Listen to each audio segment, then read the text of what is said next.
सकाळ सकाळी उठलो आणि छानपैकी बघितलेला हा सूर्योदय बघून खूप छान वाटत होतं. सकाळ सकाळी ठरवलं आता फिरायला जायचं आहे आणि निघालो.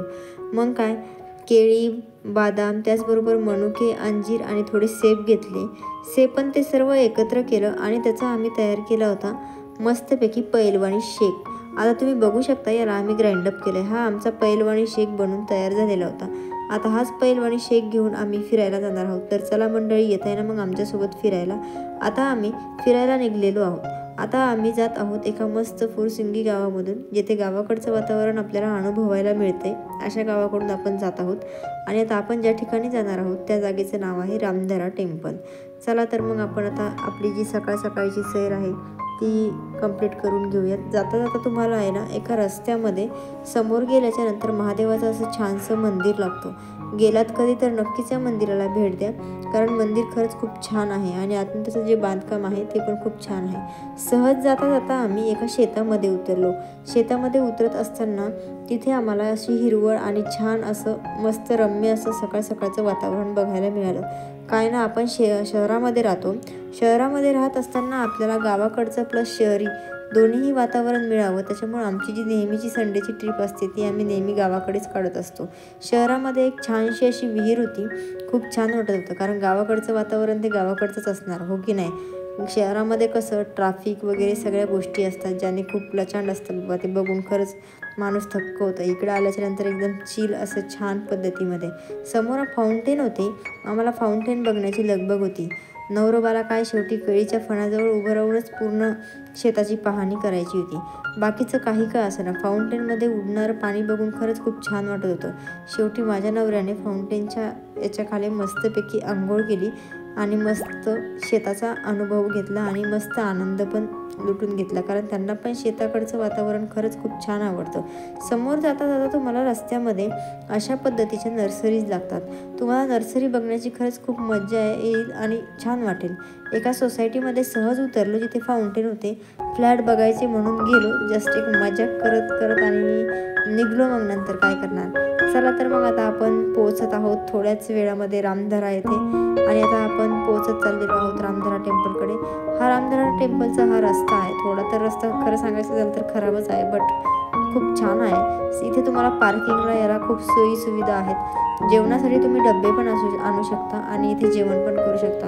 म्हणतात ना, निसर्गाच्या कुशीमध्ये दडलेलं एकदम असं सुंदर आणि रम्य असं हे मंदिर आहे, जिथे आपल्याला पूर्ण हिरवळच हिरवळ पाहायला मिळेल. इथे तुम्ही मस्तपैकी छान गाडी पार्क वगैरे करू शकता.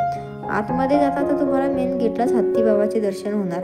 हत्ती बाबाचे दर्शन झाल्याच्या नंतर आतमध्ये तुम्हाला खूप सारी झाडी आणि असं हिरवळ वातावरण दिसणार. त्रेतायुगामध्ये सीता माता आणि जे आपले राम आहेत त्यांनी या जागेला भेट देऊन गेलेले आहे. असं म्हणतात की त्यांचे चरण या तलावामधला स्पर्श झालेले आहेत, तर इथे कदाचित ते आले होते असं तिथे सांगितलं गेलेलं आहे. इतिहास ही त्रेतायुगाची गोष्ट आहे. आता काय खरं काय खोटं हे आपण तर काही सांगू शकत नाही. चला मी तुम्हाला एकदा आहे ना मंदिराची सैर करून आणते.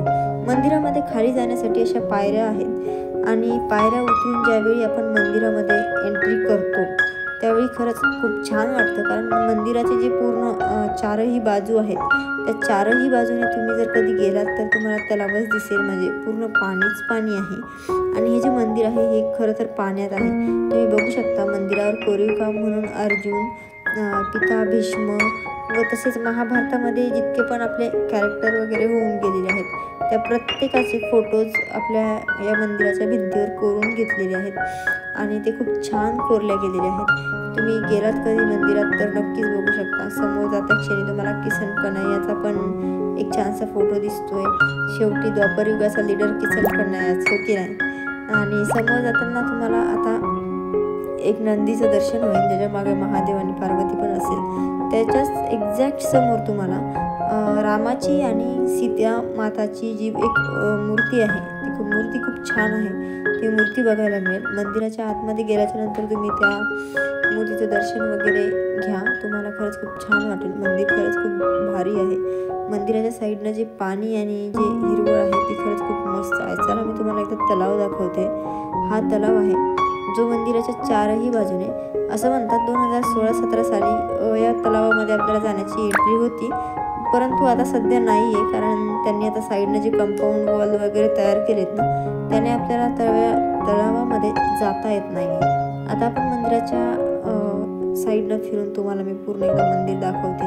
इथे खूप सारे लोक येतात, म्हणजे फॉरेनर पण असतात आणि दुसरीकडचे पण लोक येतात, कारण हे जे ठिकाण आहे तिथे आपण ना मस्त छानपैकी एन्जॉय करू शकतो. बघू शकता तुम्ही व्हिडिओमध्ये हे फॉरेनर आहेत, त्यांना आश्चर्य वाटते की हे कोण. तुकाराम महाराज, संत ज्ञानेश्वर यांचे पण फोटोज तिथे लावलेले आहेत, त्याच्यामुळे ते विचारतात. ही मंदिराची मागची बाजू आहे.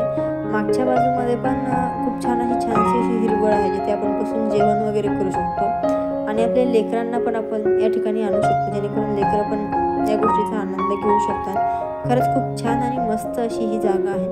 मंदिराची जी जागा आहे, जे मंदिर आहे त्याच्या चारही बाजूंनी असे मोठे मोठे डोंगर आहे. म्हणजे आपण थोडक्यात म्हटलं जरी तर हे जे मंदिर आहे हे 4 बाजूंच्या डोंगरांच्या एकदम मध्यभागी आहे. मी व्हिडिओमध्ये जे डोंगर आहेत ते पण कॅप्चर केलेले आहेत, तुम्ही बघू शकता. अशा पद्धतीने चारही बाजूने डोंगर आहे आणि त्या डोंगराच्या एक्झॅक्ट असं मध्यभागी हे मंदिर आहे. जा आणि नक्कीच मंदिराला भेट द्या. समोर गेल्याच्या नंतर तुम्हाला हरणाचा एक असा कळप बघायला मिळेल, ज्या कळपाला बघून लेकरं खरंच खूप छान वाटतं त्यांना आणि ते खूप मस्तपैकी खेळतात. आणि खरं सांगायचं झालं तर हे कळप काय खरं नाही आहे, खोटंच आहे, बट मस्त आहे. हे जे कळप आहे ना हे खरंच खूप छान आहे. ते 2 बदक होते, तुमच्या माहितीसाठी सांगते, समोर गेल्याच्या नंतर लागतंय आपल्याला.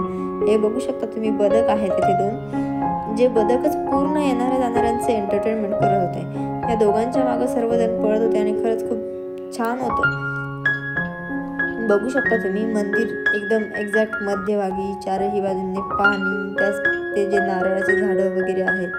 हा जो व्ह्यू आहे, हा व्ह्यू खरंच खूप बघण्यासारखा. अशाच व्हिडिओ बघण्यासाठी चॅनलला लाईक, सबस्क्राईब